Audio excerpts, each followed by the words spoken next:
If someone had told me 10 years ago that I'd stand inside the Galactic Council Nexus, I'd have laughed.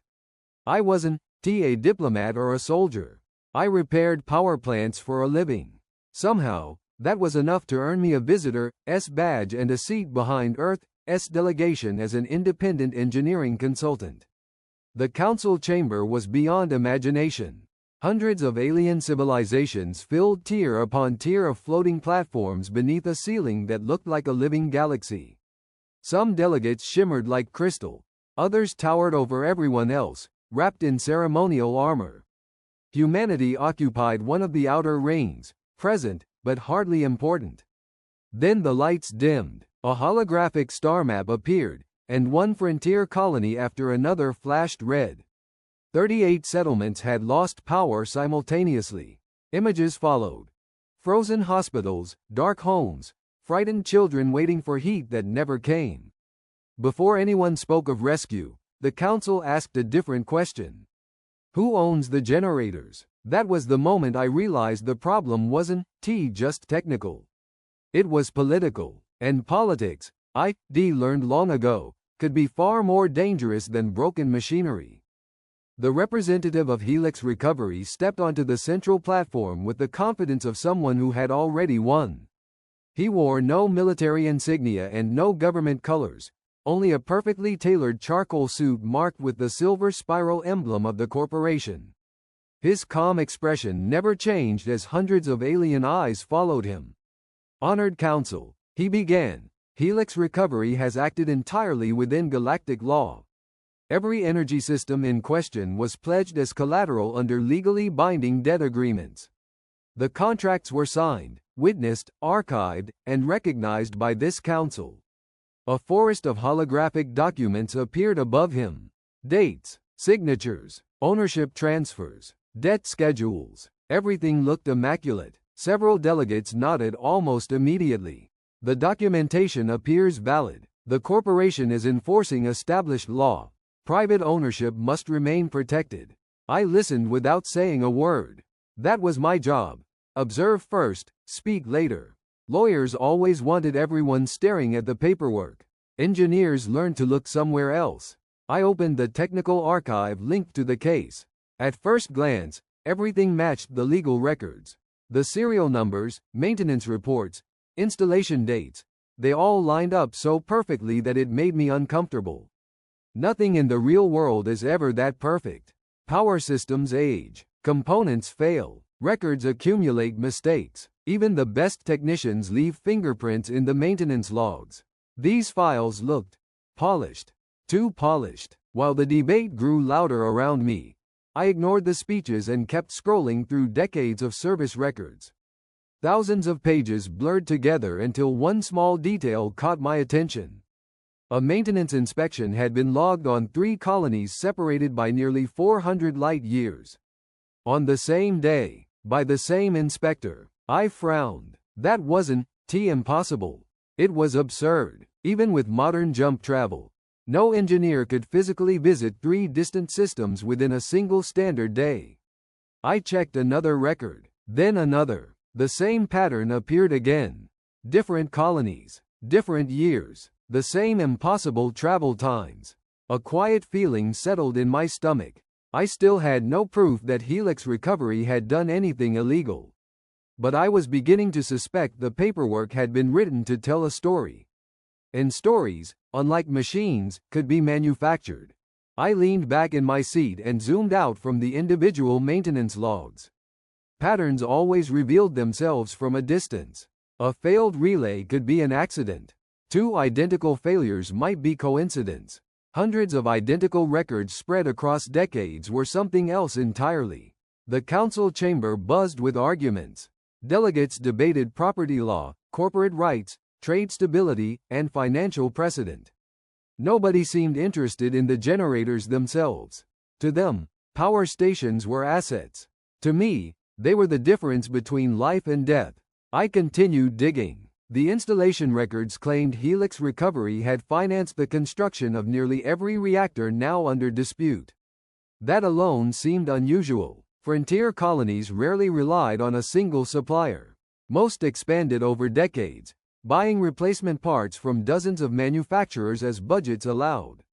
Yet these files painted a different picture. Everything originated from Helix. Every upgrade, every replacement module, every emergency repair. It was as if one corporation had somehow supplied half the frontier for almost a century. That wasn't impossible. It simply wasn't believable. I requested access to the original manufacturing database. A warning flashed across my screen. Archived records require special authorization. Interesting. Why lock manufacturing records but freely distribute debt contracts? I submitted my engineering credentials anyway. They weren't impressive by council standards, but they carried independent certification from 6 interstellar utilities. After several long seconds, the system granted me limited access. Thousands of serial numbers flooded the display. I smiled. Machines always remembered what people tried to erase. Every reactor core carried an engraved production signature that couldn't be altered without destroying the component itself. Even if someone rewrote every contract in the galaxy, those numbers would still tell the truth. I selected the first colony on the list, then the second, then the third. My heartbeat slowed as the comparison finished. The serial prefixes didn't belong to Helix Recovery at all. They belonged to companies that had disappeared decades earlier through mergers, bankruptcies, and acquisitions. Someone had claimed ownership of equipment they had never built. I couldn't prove fraud yet. Not from a chair inside the council. But for the first time since the meeting began, I knew exactly where I needed to go. Not another courtroom, not another committee, a colony, because Steele kept better memories than lawyers ever did. The session recessed for 2 standard hours, but nobody looked relieved.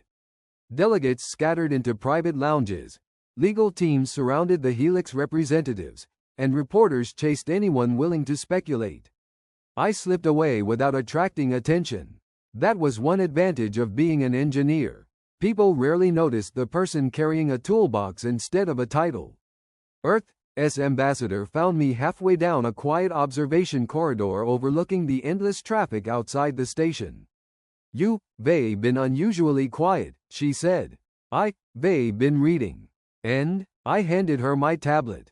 She studied the highlighted serial numbers, impossible inspection schedules, and manufacturing records without speaking. When she finished, she looked back at me. Can you prove it? Not here. Can you eventually? I don't know. She smiled faintly. That's the most honest answer anyone has given me today. I rested my hands on the railing. Freighters, diplomatic cruisers, and civilian transports drifted through the black beyond the transparent hull. From this distance the Nexus looked peaceful, untouched by the crisis consuming the frontier. Those colonies don't have much time, I said quietly. If Helix removes the generators before the cold season arrives, thousands will die. The Council won't stop them without evidence. I know. She folded her arms. So what do you need? I didn't answer immediately. Instead, I opened the engineering files again and enlarged one particular colony. Riverstone Vale, Planet Neres, the oldest reactor, the oldest maintenance archive, and the highest number of suspicious revisions. If someone changed history, I said, they probably missed something at the beginning. You want to inspect the original installation. I want to inspect everything. She watched me for several seconds before nodding. I can authorize transportation as part of Earth's technical review request. Helix 1, like that. They don't have to. A notification chimed on both our tablets. Helix recovery demolition crews scheduled for deployment within 72 standard hours. I stared at the countdown. 3 days. That was all Riverstone Vale had before someone arrived to disconnect the only thing keeping the settlement alive. The ambassador looked at me. When can you leave? I closed the engineering files and slipped the tablet into my bag. As soon as I can find a ship. Because if the answers still existed anywhere in the galaxy, they wouldn't be buried inside another legal archive. They'd be waiting beneath decades of dust inside an old power station on the edge of civilization. Finding a ship turned out to be easier than finding someone willing to fly to Neres. The frontier had earned a reputation over the years. Pirates, failing colonies, abandoned stations, and unpredictable magnetic storms had convinced most commercial captains that safer contracts existed elsewhere. Every pilot I contacted offered the same polite refusal before disconnecting. By evening I had exactly one option. The Wayfarer looked as though it had survived 3 different wars and lost each one. Fresh welds covered old scars across its hull, and one of its landing struts leaned just enough to make me question every engineering certificate ever issued to the vessel. Its captain noticed me staring. "She's ugly," the woman admitted. "But she always gets home. They trusted worse machinery." She laughed. "Good. You read the engineer." The trip to Neres would take 21 hours with 2 jump transitions. I spent nearly all of them reading everything I could find about Riverstone Vale. Population: 4,312. Primary exports: processed ice minerals. Current exports: none. Medical personnel: 3. Operational reactors: 1. Backup generators. Listed as decommissioned 27 years earlier. That last line bothered me. Frontier colonies rarely abandoned emergency systems completely. They mothballed them, cannibalized them for parts, or buried them beneath warehouses until someone remembered they existed. Decommissioned often meant forgotten, not destroyed. I made a note to inspect every storage facility I could find. Several hours later, the captain entered the small passenger compartment carrying 2 steaming mugs. They barely moved. They been thinking. Dangerous habit. She handed me one of the mugs. What makes an engineer chase lawyers across half the galaxy? I looked through the port at the stars stretching into pale ribbons as the jump drive accelerated. I am not chasing lawyers. No, I am chasing whoever built those reactors. She frowned. They been dead for decades. Steele remembers, I said. People rewrite contracts. They erase databases. They forge signatures. I wrapped both hands around the warm mug. But machines don't lie unless someone changes the machine itself. The captain considered that for a long moment before smiling. They got a feeling this trip is going to become expensive. So do I. Outside, the stars vanished into white as we entered the second jump, carrying us toward a frozen world where old metal had been waiting years for someone to ask the right questions. Neres appeared through the cockpit window as a pale blue world wrapped in endless storms. From orbit it looked peaceful, almost beautiful, but the sensors told another story. Surface temperatures had already fallen below survival limits across much of the northern hemisphere, and the long polar winter had only just begun. The Wayfarer descended through thick clouds, shaking as frozen particles hammered the hull. Ice spread across the windshield faster than the heaters could clear it. "Welcome to the frontier," the captain muttered. Riverstone Vale came into view only seconds before landing. It wasn't much more than a cluster of reinforced buildings surrounded by high snow barriers. The reactor tower stood at the settlement's center, its warning lights blinking weakly through the blizzard like a tired heartbeat. As soon as the cargo ramp lowered, the cold hit me. It wasn't ordinary cold. It felt heavy, as though the air itself wanted every living thing to stop moving. A small welcoming group waited outside. There were no officials in polished uniforms, only exhausted people wearing patched thermal clothing. Most were elderly. Several children stood quietly behind them, watching me with cautious curiosity. An older woman stepped forward and offered her hand. "I am Elder Sora. Luke Parker. We weren't expecting anyone from the council. I am not here for the council." A faint smile crossed her weathered face. "Good." She led me through narrow streets where every building showed signs of constant repair. Metal plates covered cracked walls. Windows had been replaced with mismatched materials. Every resource had clearly been reused until nothing else remained. The settlement wasn't poor because its people lacked skill. It was poor because everything they owned had been repaired one time too many. We reached the reactor building. The massive doors groaned open. Inside, warm air mixed with the smell every engineer knows immediately. Hot metal, lubricating oil, old electrical insulation. I stopped without realizing it. The reactor wasn't neglected. It was loved. Every pipe had been cleaned. Every valve carried handwritten inspection marks. Replacement parts had been fabricated by hand where originals no longer existed. Someone had kept this machine alive through determination alone. I ran my fingers gently across the control panel. Machines rarely spoke, but this one had already begun telling me its story. And I had the feeling it wasn't finished yet. VidIQ. I spent the next 6 hours inside the reactor building without noticing time pass. Most engineers will tell you that every machine develops a personality if it survives long enough. This reactor certainly had one. It hummed unevenly, complained through worn bearings, and vibrated just enough to tell me exactly where it was hurting. Whoever had maintained it before me deserved respect. None of the repairs were elegant.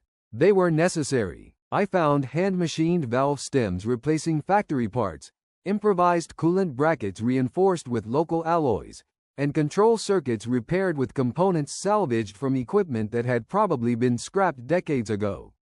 Nothing should have worked. Everything did. Barely. Elder Sora watched me from the control room doorway. You keep smiling. I do. You only smile when you discover another problem.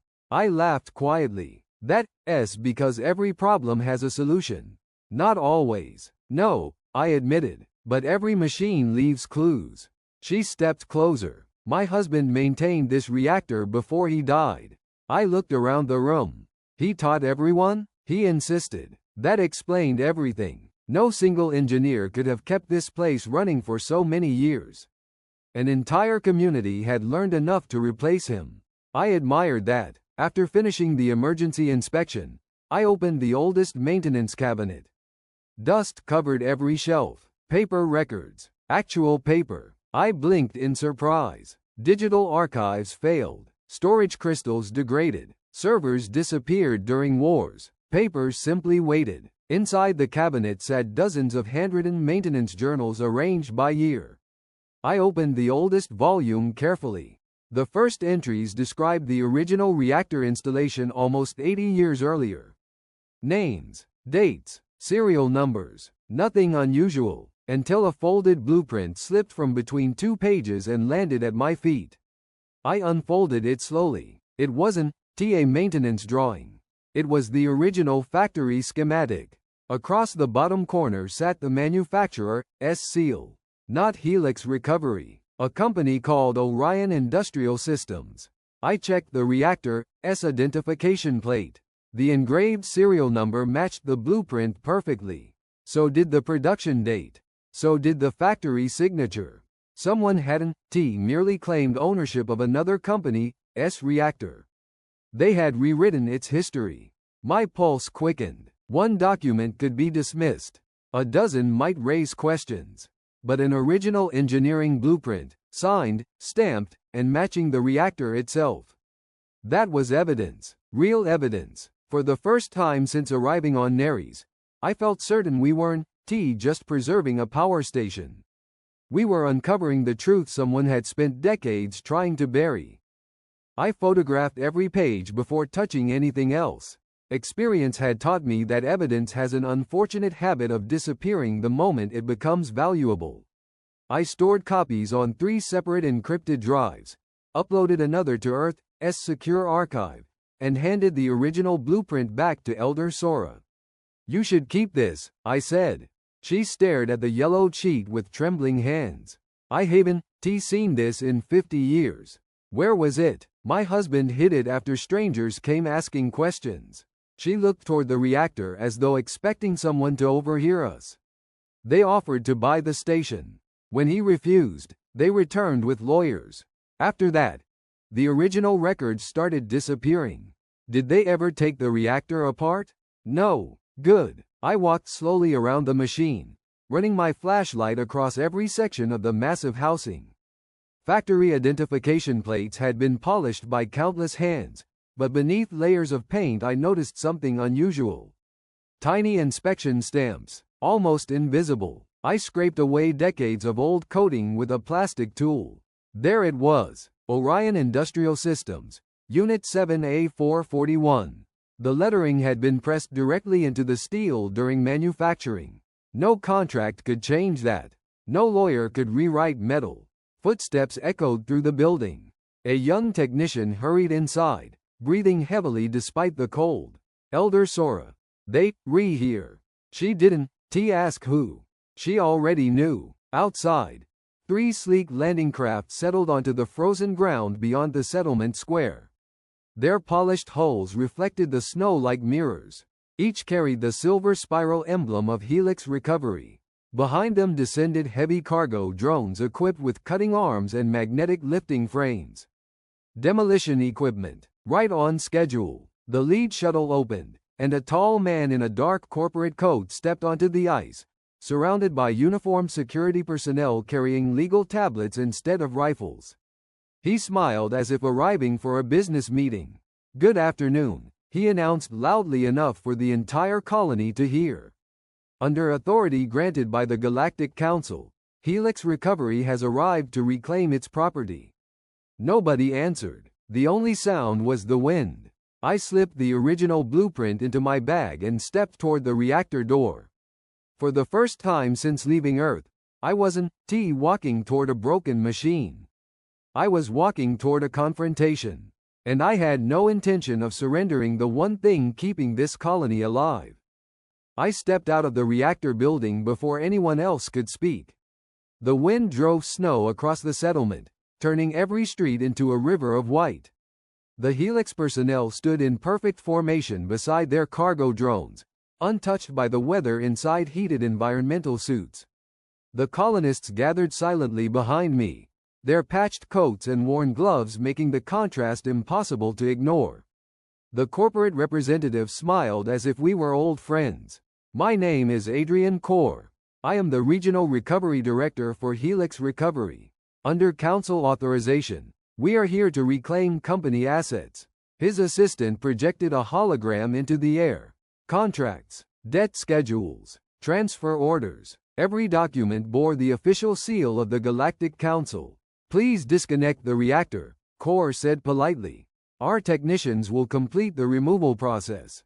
Temporary shelters have been arranged for the civilian population until relocation can be discussed." I looked past him at the massive transport drones. "They not here to relocate anyone. They here to take the generator. The generator belongs to Helix." "So you claim." His smile faded slightly. "I am sorry." I took a slow step forward. They examined the reactor. "So?" They examined its manufacturing records too. For the first time, something flickered across his face. Not fear. Concern. "Mr. Parker," he said, "technical consultants are not authorized to interfere with legally recognized property claims." "I am not interfering." I reached into my bag and removed a datapad. "I am requesting an official on-site technical verification under Article 27 of the Council Infrastructure Code." Several of the Helix lawyers exchanged quick glances. Kaur folded his arms. "That review could take days." "Then wait. The colony has no legal authority to delay recovery." "No," I agreed. "But the Council does." I transmitted the request. Seconds later, confirmation appeared on every nearby terminal.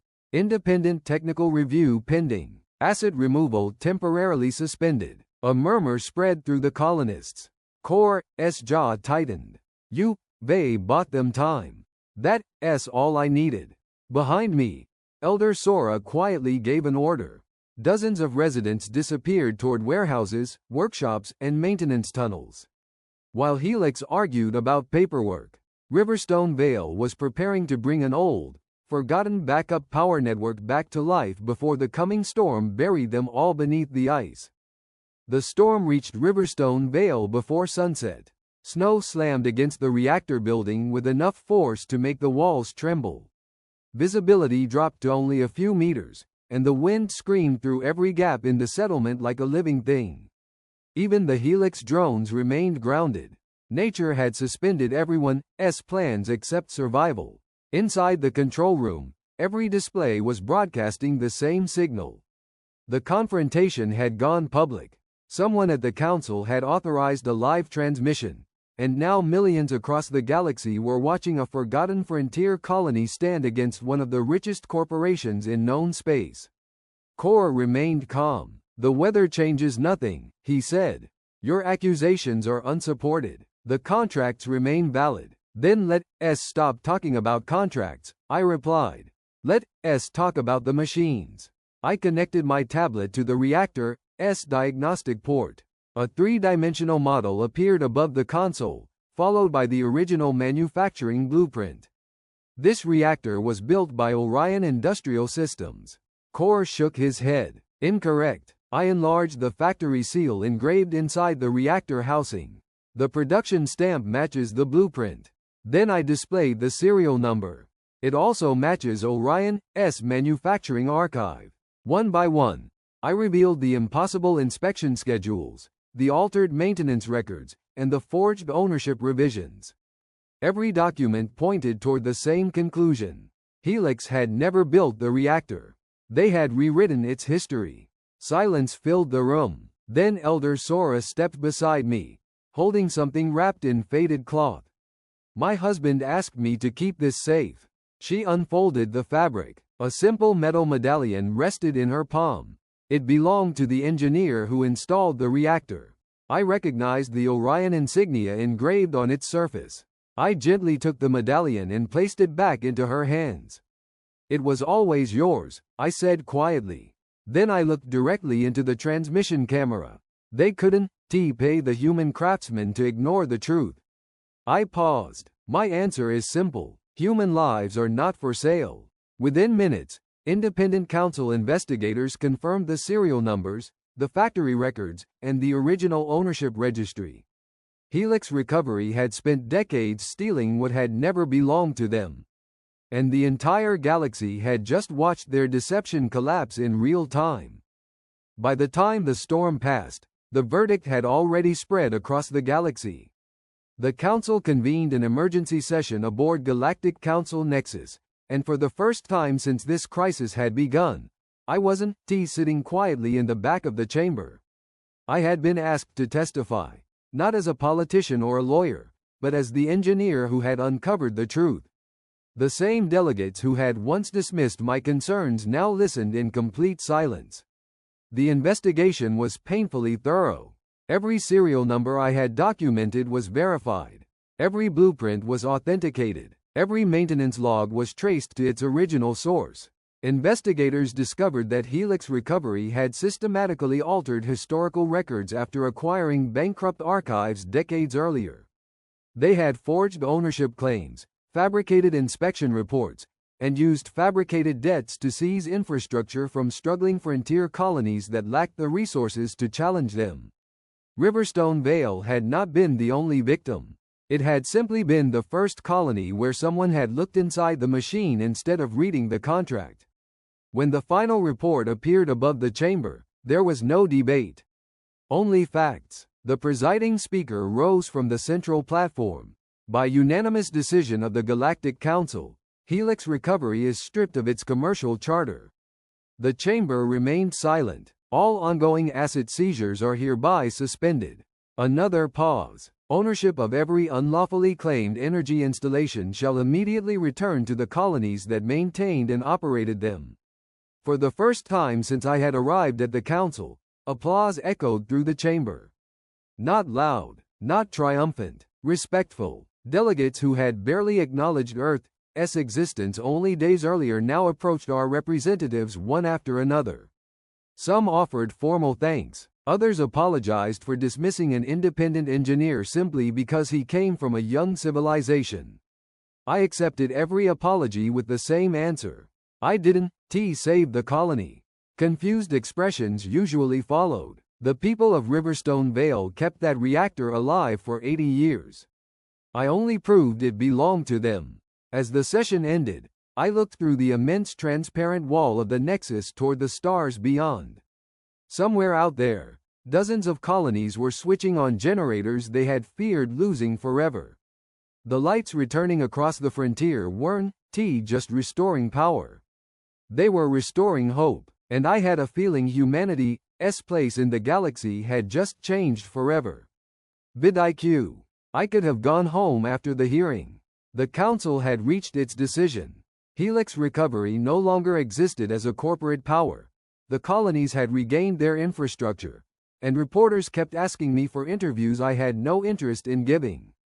Instead, I returned to Riverstone Vale. The reactor was still there. So were the people who had refused to abandon it. Elder Sora greeted me with the same quiet smile she had worn the day I arrived. I thought Earth would want its hero back.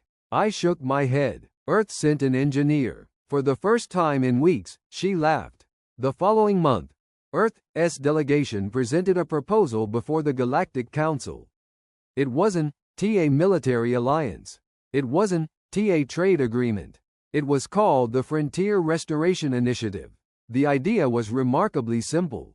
Human engineers would travel to struggling frontier colonies free of charge, repair critical infrastructure, recover original technical records where possible, and teach local residents how to maintain every system themselves.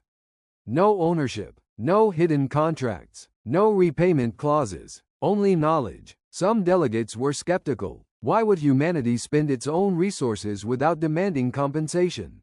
Our ambassador answered with a single sentence. Because dependence creates profit, independence creates neighbors. The proposal passed with overwhelming support. Within weeks, transport ships carrying volunteers left Earth for dozens of forgotten settlements. Electricians, mechanics, reactor specialists, welders, structural engineers, and apprentices filled every available berth. I stayed on Neres. Every morning began inside the reactor building. Every afternoon ended in a classroom we assembled from an abandoned warehouse. Children sat beside retired miners. Farmers learned electrical diagnostics. Former soldiers practiced turbine maintenance. Nobody was too young. Nobody was too old. One evening I watched a 12-year-old girl successfully replace a damaged control relay entirely on her own. She looked at me proudly. I fixed it. No, I replied with a smile. You learned how to fix the next one. That was always the real goal. Machines eventually failed. People didn't have to. As winter slowly released its grip on Riverstone Vale, I realized the greatest repair I had helped make wasn't inside the reactor. It was inside a community that finally believed its future belonged to itself. 5 years passed faster than I ever expected. Riverstone Vale no longer resembled the settlement I had first stepped into during that blizzard. The patched walls had been replaced by solid structures built from local alloys. New greenhouses stretched across the valley beneath transparent climate domes, and fresh power lines carried steady electricity to every home without interruption. The old reactor still stood at the center of the colony. We had modernized almost every component inside it, yet one section remained untouched. The original Orion identification plate. The colonists insisted it stay exactly where it had always been. It reminds us that truth deserves to be remembered, Elder Sora often said. She was right. The greatest change, however, wasn't the colony itself. It was the academy. What had started as evening lessons inside an abandoned warehouse had become the Riverstone Frontier Technical Academy, funded jointly by Earth and the Galactic Council. Students arrived from every corner of explored space. Some came to study energy engineering, others to learn emergency infrastructure repair, but they all left with the same lesson. A machine should never become a weapon against the people who depend on it. On the day the academy officially opened, I stood near the back of the crowd, hoping to avoid attention. That plan failed almost immediately. The mayor called my name. Reluctantly, I walked to the center of the square. There, covered by a white cloth, stood a life-sized bronze statue. Not of a soldier, not of a famous politician. Just an ordinary engineer carrying a toolbox in one hand and a blueprint in the other. I honestly didn't know what to say. They made a mistake, I whispered. Elder Sora smiled. No, you reminded the galaxy that ordinary people matter. I looked around the square. Children from a dozen civilizations played together beneath lights powered by systems they already knew how to maintain. Teachers explained reactor theory in classrooms filled with species that, only a few years earlier, barely trusted one another. The settlement no longer depended on outsiders to survive. That had always been the real victory. As evening settled over Riverstone Vale, the reactor's steady hum echoed across the valley. It sounded exactly as it had on the day I arrived. Only now, it no longer sounded lonely.